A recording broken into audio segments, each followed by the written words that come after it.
মানুষ বাসে না বিএনপি, সরি মানুষের কেবল। এদিকে আমগর নিউজ চ্যানেল গুলো কোথায় কোন তারকার পর্ন ভিডিও ভাইরাল হয়েছে সেটা কভার করতে ব্যস্ত। এদিকে আমগর সরকার পর্ন সাইট বন্ধ করে যে রাস্তাঘাটে পতিতা নামায় দিছে সেই দিকে আপনাদের কোনো খেয়াল নাই। বাইরের বিষয় বাদ দিয়ে দিন দিন দেশে যেই পরিমাণ পর্ন স্টার তৈরি হইতেছে, অগর লইয়া নিউজ কর তাও বিনা খরচে কটা কাস্টমার পাবে। রাস্তাঘাটে মানকি খাকিদের নোংরামি কমে যাবে। আর তগর চ্যানেলের নাম নিউজ 24 বাদ দিয়ে অন্য 24 উইদাউট ভিপিএন এটা রাখলে লোকজন আরো বেশি ক্লারিফিকেশন পাবে।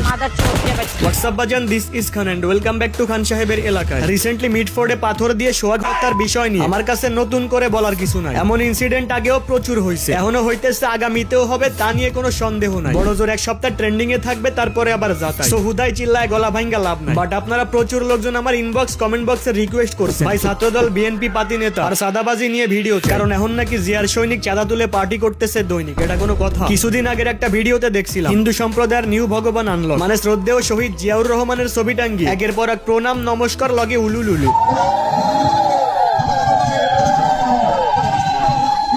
এজন্যই হয়তো বিএনপির ভাইস চেয়ারম্যান বরকতুল্লাহ বুলু বলেছিলেন তারেক রহমানের নাম মুখে নিলেও অজু করে নিতে হবে, বাট নাম মুখে নেওয়ার আগে অজু করতে হবে নাকি পরে সেটা কিন্তু ক্লিয়ার করেন না। যাই হোক, যদিও এইসব যুক্তিতে আওয়ামী লীগও কোনো অংশে পিছায় ছিল, কার কিছু হোক আর না হোক তারা ধারাবাহিকতাটা বজায় রাখছে। বাট শেষমেশ অজু করার কথা বলে আপনারা এইসব কি দেখাইলেন? জাতীয়তাবাদী যুব দল, শহীদ জিয়ার গড়া দল, জাতীয়তাবাদী যুব দল। ফার্স্ট অফ অল, আজকের ভিডিওতে আমার বিএনপি এর বদনাম কিংবা বিরোধিতা করার কোনো ইচ্ছা নাই। বর্তমান রাজনৈতিক বাজারের যে অবস্থা সেটা নিয়ে আলোচনা সমালোচনা করাটাই আমার মূল উদ্দেশ্য। সাথে বিএনপি, এনসিপি কিংবা জামাত যেই হোক না কেন কেউ ছাড় পাবে না। বাট আপনাদের কাছে একটা রিকোয়েস্ট, কেউ আবার ইনবক্সে আইসা 5 মিনিটের ভিতরে ভিডিও ডিলিট করার কথা বলবেন, এটা সাদা না যে তুললাম আর গিল্লাম। একটা ভিডিও বানাতে বহুত কষ্ট হয়। আর একটা কথা, আগে সম্পূর্ণ ভিডিও দেখবেন তারপরে মন্তব্য করবেন, নয়তো আপনিও ছাত্রলীগের লিস্টে পড়ে গেলে আমার কিছু করার থাকবে না। 5 মিনিট 1 ঘন্টা সময় দিলাম, 1 ঘন্টার ভিতরে ডিলিট করেন। যে একটা বড় গুন্ডা হন এটা ডিলিট করেন। নাম্বার কিন্তু একটু হবে না, সমন্বয়কে বুঝলাম না, জামাত এবং ছাত্রলীগকে বুঝবো না, এটা ডিলিট করেন। দবাই বলছি ডিলিট করেন। আপনারা তো আরো 2 মিনিট কমায় বললেন। আপনাদের সহধর্মী ছাত্রলীগের নেত্রীরাও কিন্তু 7 মিনিটের ভিতরে ঢাকা ক্লিয়ার করার কথা বলেছিল। বাট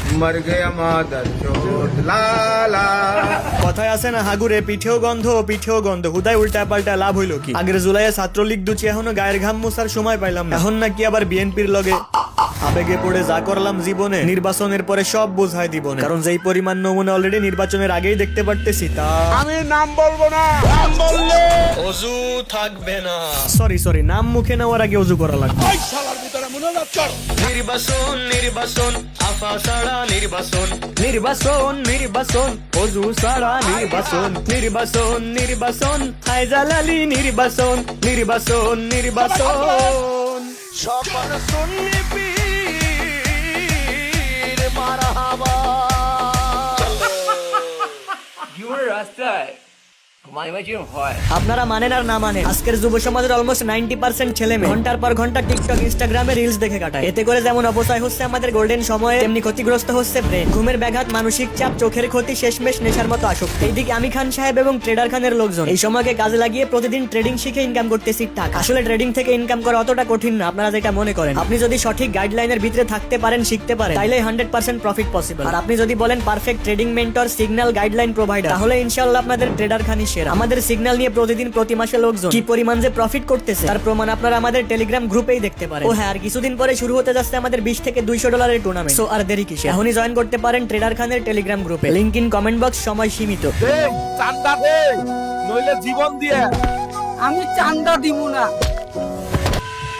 এখন আসি আসল কথা, ঘুরা ফিরা সেই আমরাই, সেই বাঙালি, সেই বাংলাদেশি। সার্টিফিকেট ঠিকই আছে কিন্তু মাইন্ডে শিক্ষা নাই। যদি আসলেই শিক্ষা থাকতো আমরা অতীত কেমনে ভুলা যায়। মিডফোর্ডের মৃত সোহাগের ক্লোজ ছোট ভাইয়ের স্টেটমেন্ট অনুযায়ী বাচ্চাগুলো নিজের হাত দিয়ে তারা খাওয়া দিয়েছিল, বুঝছেন?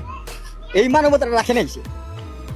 ঘরে ভিতরে যায় একই ডাইনিং টেবিলে বসে যদি খায় একটা লোক, সেই লোকটা কিভাবে মারতে পারে কখনো?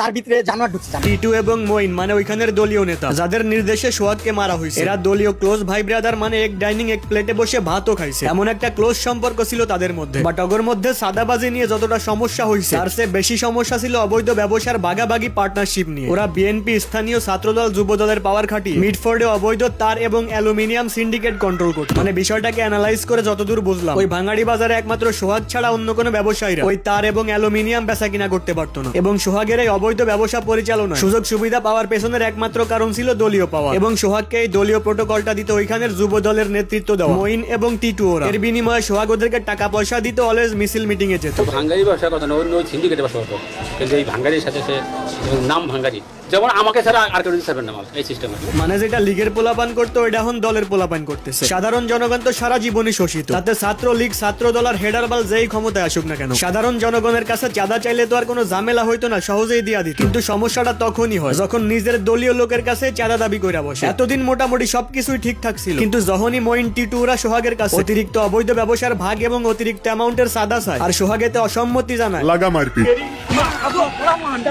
এখন কথা হচ্ছে সোহাগ নিজেই এই সিন্ডিকেটের সাথে জড়িত ছিল। যেহেতু সোহাগ সহ ওদের দলীয় লোকের কাছে মিডফোর্ডের সাধারণ ব্যবসায়ীরাও নির্যাতিত, সেহেতু ওরা যদি সবগুলাও এক লগে মইরা যায় সাধারণ জনগণ খুশি হবে, এটা স্বাভাবিক। কিন্তু অস্বাভাবিক তখন লাগে যখন দেখি সোকল্ড আবেগী বাঙালিরা জারে তারে ধরে জুলাই শহীদের লিস্টে ঢুকায় দেয়। একবার চিন্তা করে, একটা দলের চোদ্দ নেতাদের নিজেদের দলীয় লোকেরাই অতিষ্ঠ, সেখানে সাধারণ মানুষ কি অবস্থায় আছে বা আগামীতে কি অবস্থায় থাকবে। নির্বাচন এখনো হয় নাই, ক্ষমতা এখনো পায় নাই। এদিকে বিরোধী দলগুলার তলে তলে কি চলে আল্লাহ ভালো জানে। যতই শত্রুতা আর বিরোধিতা থাকুক, দিন শেষে সবগুলাই বেঈমান মানুষেরই যা, সুযোগ পাইলে বাড়া কেউই ছাড়ে না। আজকের ভিডিও এই পর্যন্তই থাক, অনেক কথাই বলার চাইছিলাম বললাম, কারণ ছাত্রলীগের ভাত থাকলেও দিন শেষে উচিত কথার কোনো ভাত নাই। আপনারা যদি লাইক কমেন্টে লয়ালিটি দেখাইতে পারেন তাহলে নেক্সট ভিডিওতে এক চান্স লমনে। ডর লাগে, অলরেডি পুলিশ প্রশাসনে প্রভাবশালী দলগুলোরে চাটাচাটি শুরু করে দিছে, কখন জানি দরজায় শব্দ পাই। This is rap. আজকের গলা দরজা খোল।